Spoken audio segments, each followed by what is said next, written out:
Hi, I'm Spelios Manes aka Ask a Greek. Here is what I would like you to remember about me. I have trouble getting motivated. So, I started to read Awaken the Giant Within by Tony Robbins, the self-help guru to the stars. But, I just couldn't bring myself to finish it. That really bothered my wife. She said I needed to be more proactive. So, I sent a letter to the widow of the former Prime Minister of Nigeria saying I would help move $50 million to a U.S. bank account for a small fee. I used to go to protests, but I don't anymore. Frankly, I got sick of the protest signs. They're so obvious. They're so 60s.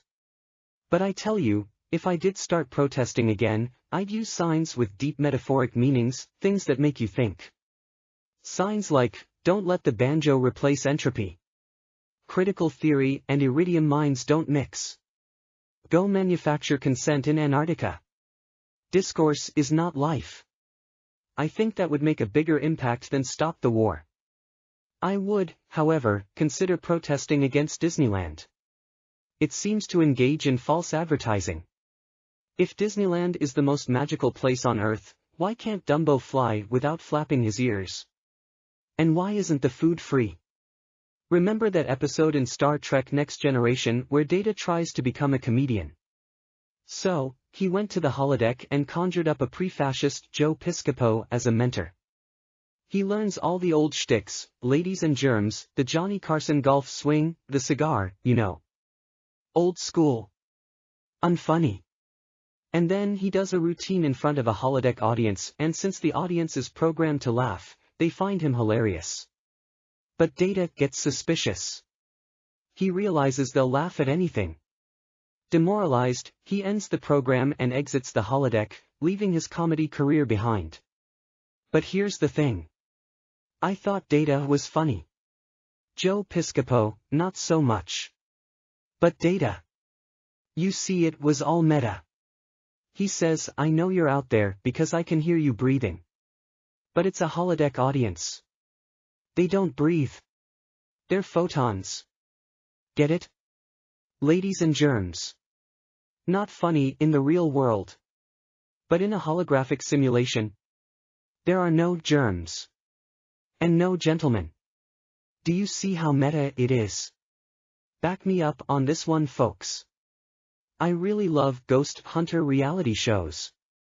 Ghost Hunters, Ghost Adventures, Ghost Brothers. Shows about some millennials hunting ghosts in scary places.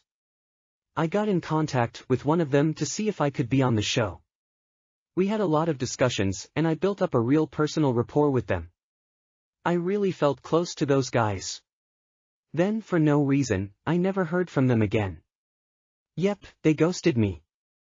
I should have seen it coming. One of my favorite episodes of Ghost Adventures involves the ghost hunters going to a commercial haunted house, the type you pay to go into on Halloween. Like the Disneyland ride. Did I mention I hate Disney? The owner said it was haunted. They boys investigated it using FLIR cameras and recorders, and they claimed to have found evidence of ghosts. But it struck me, how could they tell? How could a ghost haunt an exhibition set up as a haunted house? It would blend right in. I'm very disturbed by the hand heart. I scoured history. Nobody in the world used a hand heart until some teenage girls on Instagram invented it. That's over 200,000 years of Homo sapiens on Earth, the entire time having 2 hands and 10 fingers. And some teenagers invent an entirely new gesture just a few decades ago. Isn't that disturbing? I don't understand Joe Rogan. He's bald, he's got a following of incels who'll do any dumb shit thing he says, he lacks principles. Why doesn't he do Rogaine, hair growth for men commercials? He's a natural. It's nominative destiny. I don't really like Carrot Top, the comic, I mean. It's not that his comedy is bad. Though. No, it's the name. If you think about it, wouldn't a comic called Carrot Top have green hair? But he doesn't. I often wonder what the cafeteria on the Death Star was like. Did the cool stormtroopers hang out at a special table? Remember when Boba Fett says that Han Solo is no good to him dead when Darth Vader is about to freeze him in carbonite, but Vader soothes him by saying the Empire would compensate him handsomely if Solo died. And that's good enough for Boba. But how would that work? If Han Solo did die in the carbonite, would Boba have sent an invoice to the Emperor? I learned on the History Channel, also known as the 24-hour Hitler Network, All Hitler All the Time, that Hitler left a will. Why did Hitler leave a will? Did he expect the Red Army to probate it? Thank you very much.